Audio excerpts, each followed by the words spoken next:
Pekasam bukan sekadar makanan, tapi satu warisan turun-temurun. Dari sungai, ikan segar ditangkap, dibersihkan, diperap dengan beras sangai dan dibiarkan cukup rasa. Setiap langkah memerlukan kesabaran, tapi itulah rahsia keenakan Pekasam. Kini duduk sama-sama. Bila digoreng, aromanya membangkitkan selera. Sekali suapan, kenangan kampung halaman terus mengisi jiwa. Sudah lama tak berjumpa.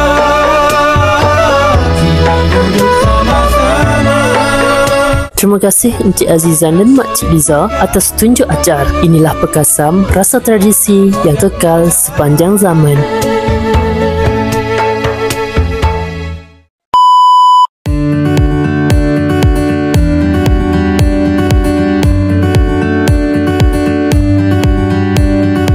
Pekasam adalah warisan turun-temurun masyarakat Melayu.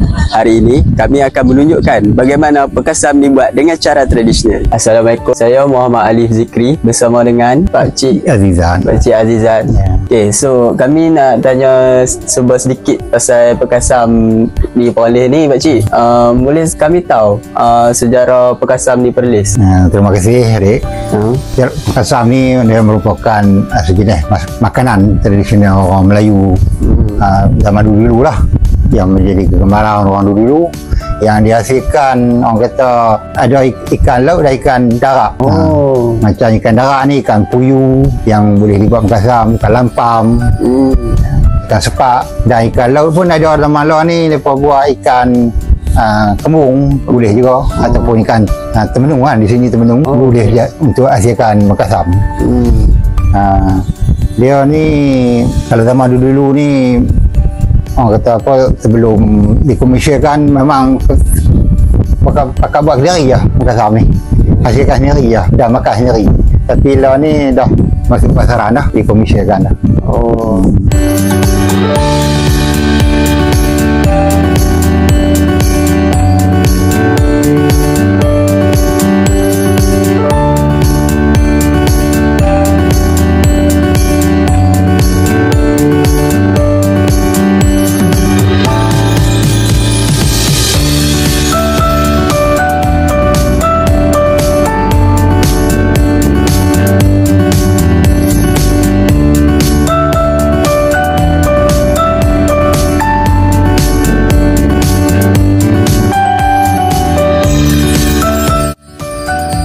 Bang.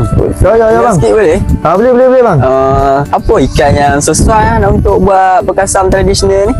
Selalu orang kat sini lah, kat kampung abang ni selalu orang buat ikan puyuh. Selain ikan puyuh pun ada juga orang buat. Selain tu talapia, lampar semua banyak. Wan orang jarang buat. Okey. Itulah, saya ada orang cari ikan.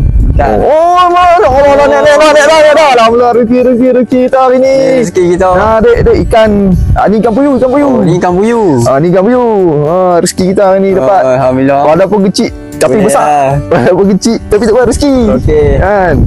Untuk membuat Pekasam tradisional, kita memerlukan ikan air tawar seperti puyuh, sepat atau tilapia. Teknik memancing juga penting bagi memperolehi ikan-ikan segar.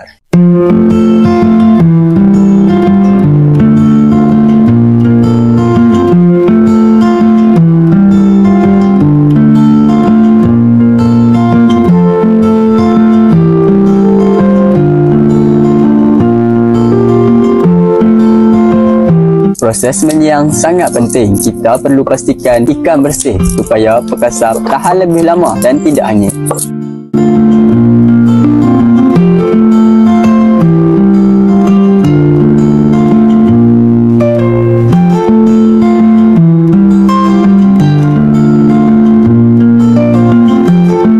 Buat Pekasam ni kita kena bubuh garam banyak.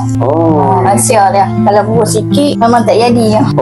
Sebab apa? Sebab dia ikan tu kan dia keras sikit. Dia nak bagi merasa ikan tu, kita kena bubuh lagi banyak.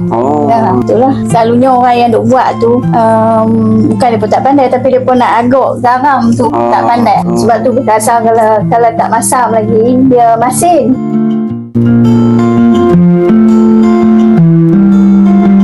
Dalam dalam masa 4 hari dia boleh goreng lah dah.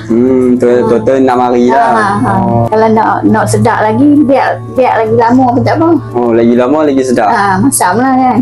Rahsia pekasam yang sedap terletak pada proses perapan atau penapaian. Biasanya, proses perapan pekasam ini di antara 5 hingga 6 hari.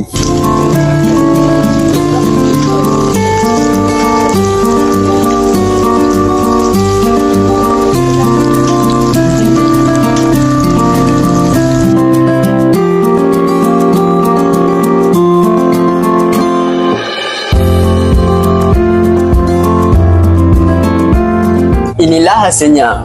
Pekasam yang dibuat dengan tangan sendiri pasti lebih nikmat. Dari menangkap ikan hinggalah ke hidangan di atas meja. Proses atau pengalaman pekasam ini adalah satu pengalaman yang menarik. Kami harap dokumentari ini memberi inspirasi kepada anda untuk mencuba sendiri di rumah. Kami ingin mengucapkan ribuan terima kasih kepada Makcik Liza dan Pakcik Azizan kerana sudi berkongsi ilmu dan pengalaman kepada kami untuk membuat pekasam tradisional ini.